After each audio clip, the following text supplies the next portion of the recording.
Mister ladies viewers அனைவருக்கும் வணக்கம். நான் டாக்டர் நித்யா, சித்தா பிசிஷியன். நம்ம உடல் எடை அதிகமாக இருக்கு, இதை எப்படிங்க நான் குறைக்கணும்? நம்ம நல்லா தெரிஞ்சுக்க வேண்டிய ஒரு விஷயம் என்னன்னா, உடல் பருமன் அதிகமா இருந்ததுன்னா ரொம்ப ரொம்ப கவனமாக இருக்கணும். சரி, உடல் பருமன் எதனால அதிகரிச்சது அப்படின்னு சொல்லலாம். சில விஷயங்கள் இருக்கு. நம்ம நிறைய ஃபுட்டு சாப்பிட்றதுனால மட்டும் நமக்கு உடல் எடை அதிகரிக்காது. First point. செகண்ட் பாயிண்ட் பார்த்தோம்னா முக்கியமா ஹார்மோன் இம்பேலன்ஸ். இதுதான் நிறைய பேருக்கு உடல் பருமன் அதிகமாகிறதுக்கான காரணமா இருக்கு.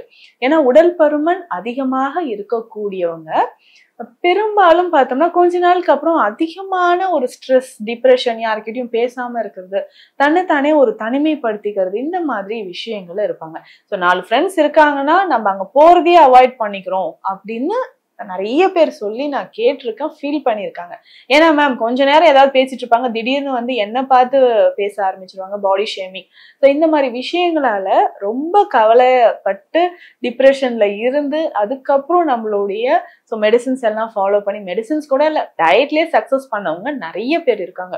ஸோ நிறைய பேருக்கு நான் டயட்ல இந்த சேஞ்சஸ் பண்ணுங்க, ஆனா ரெகுலரா ஃபாலோ பண்ணுங்க. குறைந்தபட்சம் 3-4 மாதங்கள் ஃபாலோ பண்ணீங்கன்னா நல்லாவே நமக்கு ஒரு 30 கிலோ வரைக்கும் குறைக்கலாம் அப்படின்ற மாதிரி ஒரு ஹெல்த்தி வெயிட் லாஸ் இருக்கணும் இல்லையா? ஸோ அந்த மாதிரி ஃபாலோ பண்ணவங்க நிறைய பேர் இருக்காங்க. ஸோ அப்படி ரொம்ப ஈஸியா மெடிசன்ஸே இல்லாம கியூர் பண்ணக்கூடிய விஷயம் என்ன அப்படின்றது இந்த பதிவுல நான் சொல்றேன். நம்ம ஹார்மோன் இம்பேலன்ஸ்னால வெயிட் கெயின் ஆயிருக்கா அப்படின்றத செக் பண்ணிக்கணும். அடுத்ததாக நம்ம இரவு நேரத்தில் உறக்கம், எந்த மாதிரியான உறக்கம் நம்ம ஃபாலோ பண்றோம், எந்த நேரத்தில் நம்ம உறங்குறோம் அப்படின்றத பார்த்துக்கணும். இல்லைங்க நான் நைட் ஷிஃப்ட் பண்றேன்னு சொன்னாலும் நைட்ல நம்ம எடுக்கக்கூடிய டின்னர் ரொம்ப சீக்கிரமா நம்ம சாப்பிடணும். ஒரு 8 o'clock 8:30 இந்த டைம்ல முடிச்சுட்டு நமக்கு மிட் டைம்ல நமக்கு பசி எடுக்குதுன்னா அந்த டைம்ல மட்டும் நம்ம ஃப்ரூட்ஸோ இல்ல கொஞ்சம் மில்கோ இல்ல ஏதாவது பழச்சாறுகள் அப்படி லைட்டா நம்ம எடுத்துட்டு தூக்கத்துக்கு போயிடலாம். இல்ல அப்படின்னா அப்பதான் நான் 12 மணி 1 மணி 2 மணிக்கு தான் எனக்கு நல்லா பசிக்கும், அப்ப நான் உட்காந்து நல்லா சாப்பிடுறேன் அப்படின்னு சொன்னீங்கன்னா கண்டிப்பாக கிடுகிடுன்னு நமக்கு வெயிட் கெயின் ஆக ஆரம்பிச்சிடும்.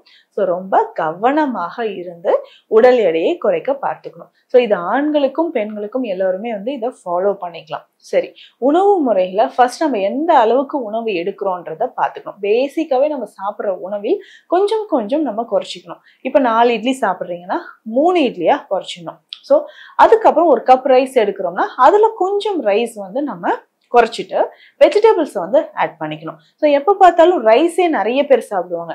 காலையில இட்லி தோசை, மதியம் ரைஸ், திரும்பவும் நைட் இட்லி தோசை, இந்த மாதிரி சாப்பிட்டுட்டு இருந்தீங்க அப்படின்னா கண்டிப்பாக உடல் எடை அதிகரிக்கும். இதுலயுமே பார்த்தோம்னா மதிய நேரத்துல சாப்பிடக்கூடிய அரிசி வகைகளை நம்ம வடிச்சு சாப்பிடணும். அதுக்கப்புறம் ஃபைபர் கண்டென்ட் இருக்கக்கூடிய உணவுகளை எடுத்துக்கணும். அதாவது மில்லட்ஸா இருக்கட்டும், சிவப்பு அரிசியா இருக்கட்டும், இந்த மாதிரி நம்ம எடுக்கும் போது கொஞ்சம் கொஞ்சமாக நம்ம உடல்ல இருக்கக்கூடிய கேலரிஸ் குறைஞ்சி நம்மளுடைய ஃபேட் குறைய ஆரம்பிக்கும்.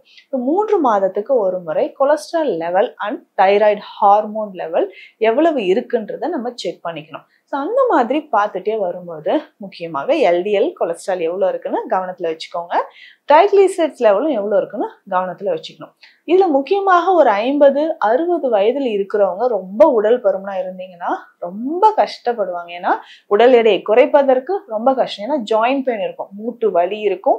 பெண்களுக்கு மெனோபாஸ் முடிஞ்சு அதனாலையும் உடல்ல நிறைய மாற்றங்கள் ஏற்பட்டு உடல் எடை நமக்கு குறைய ஆரம்பிக்கும். சரி, அதுக்கப்புறம் நமக்கு ஜாயிண்ட் பெயின் குறையறதுக்கான சிகிச்சைகள் எடுத்துட்டு கொஞ்சம் கொஞ்சமாக வெயிட் லாஸ் பண்ணிக்கலாம்.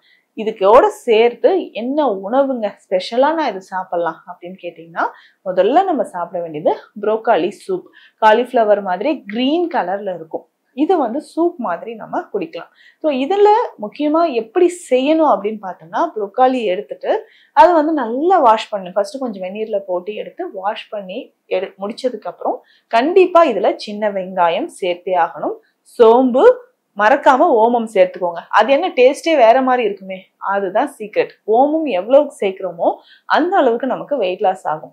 சோம்பு, ஓமம் ரெண்டுமே நம்ம என்ன பண்ணணும்னா சரி ஈக்குவல் அமௌண்ட் சமன் எடை எடுத்து லேசா வறுத்து பொடி பண்ணிக்கணும். பொடி பண்ண பிறகு தினமுமே இந்த சூப்ல ஒரு 1/2 ஸ்பூன் அளவு அதை சேர்த்துடணும். ஃபர்ஸ்ட் சின்ன வெங்காயத்தை நல்லா பொடியா நறுக்கிட்டு இதுல ஒரு 1/2 ஸ்பூன் அளவுக்கு நெய், 1/2 ஸ்பூன் அளவுக்கு நெய்ல வெங்காயம் வதக்கிட்டு ப்ரோக்காலி சேர்த்து தண்ணீர் விட்டு நல்லா கொதிக்க வச்சுட்டு இதுல நம்ம பவுடர் இருக்கு இல்லைங்களா, ஓமம், சோம்பு, இந்த பொடி அதனோட சேர்த்து பாயில் பண்ணி தினமும் இதை குடிச்சிட்டே வரணும். காலையில பிரேக்ஃபாஸ்டா இதை மட்டும் நான் சாப்பிடலாமா? தாராளமா சாப்பிடலாம். இடையில எனக்கு ஒரு 2 ஹவர்ஸ்க்கு அப்புறம் பசிக்குமா? பசி இருக்கிறவங்க அந்த டைம்ல நம்ம என்ன பண்ணணும்னா ஏதாவது ஒரு ஃப்ரூட்ஸோ இல்ல சின்னதா ஏதாவது ஒரு ஸ்நாக்ஸ் மாதிரியோ எடுத்துக்கலாம்.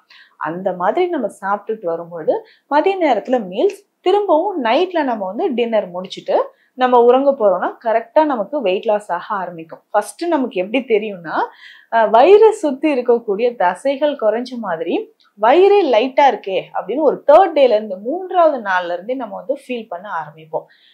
அதுக்கப்புறம் மாலை நேரத்துல என்ன பண்றோம்னா ஏதாவது ஒரு வெஜிடபிள், காய்கறியை நல்லா வேக வைத்து ஒரு பவுல்ல வச்சுட்டு அதை நம்ம சாப்பிடலாம். இல்லைன்னா மிக்ஸ்டு வெஜிடபிள்ஸ், ஸோ சில வெஜிடபிள்ஸ் பாயில் பண்ணி இல்லைன்னா ஸ்டீம் பண்ணி ஸோ ஆவியில வேக வைத்து எடுத்து அந்த காய்கறியை ஒரு பவுல்ல வச்சு நம்ம சாப்பிட்டுட்டே வரும்போது ஸோ இதுல இருக்கக்கூடிய ஃபைபர் நம்ம உடல்ல தேவையற்ற கொழுப்புகளை வெளியேற்ற நமக்கு பயன்படுது.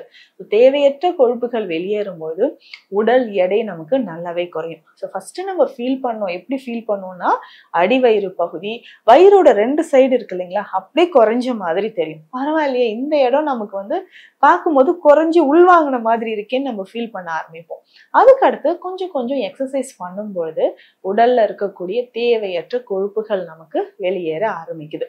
இதுல பேசிக்கா பிரண்டை, கொள்ளு, இந்த துவையலை நம்ம சாப்பிடும்போது உடல் எடை நல்லாவே நமக்கு குறையறத பார்க்கலாம். அதே மாதிரி காய்கறிகளை பொறுத்த வரைக்கும் கோவக்காய் ரொம்ப சிறந்தது, கொத்தவரங்காய் ரொம்ப சிறந்தது. ஸோ இந்த கொள்ளு, நம்ம பிரண்டை சாப்பிடும்பொழுது மறக்காம மோர் சேர்த்துக்கணும். ஸோ அந்த மாதிரி சாப்பிடும்போது உடல் உஷ்ணம் அதிகமாகாமலும் இருக்கும்.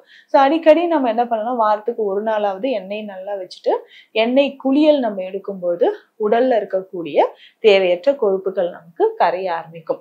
அதே மாதிரி சித்த மருத்துவத்தில் அஷ்டச்சூர்ணம் இருக்கு, நத்தைச்சூரி சூரணம் இருக்கு. இந்த மாதிரியான மருந்துகளை நம்ம எடுத்துக்கும்போது கொஞ்சம் கொஞ்சமாக உடல்ல இருக்கக்கூடிய தேவையற்ற கொழுப்புகள் நமக்கு கரைய ஆரம்பிக்கும். ஸோ உடல் எடை அப்படின்னு சொல்ற விஷயம் நம்ம நிறைய விஷயங்களால நமக்கு உடல் எடை அதிகமாகலாம். ஸோ ஹார்மோன் இம்பேலன்ஸ்னாலேயோ, ஸ்ட்ரெஸ் அண்ட் டிப்ரெஷன், நம்ம எடுத்துக்கக்கூடிய மருந்துகள் எதனால உடல் எடை அதிகரிச்சதுன்னு தெரிஞ்சுட்டு அதற்கு ஏற்ற மருந்துகள், முக்கியமா உணவு முறைகள், இதை நம்ம ஃபாலோ பண்ணும்போது ரொம்ப எளிமையாக நம்ம உடல் எடையை குறைக்க முடியும்.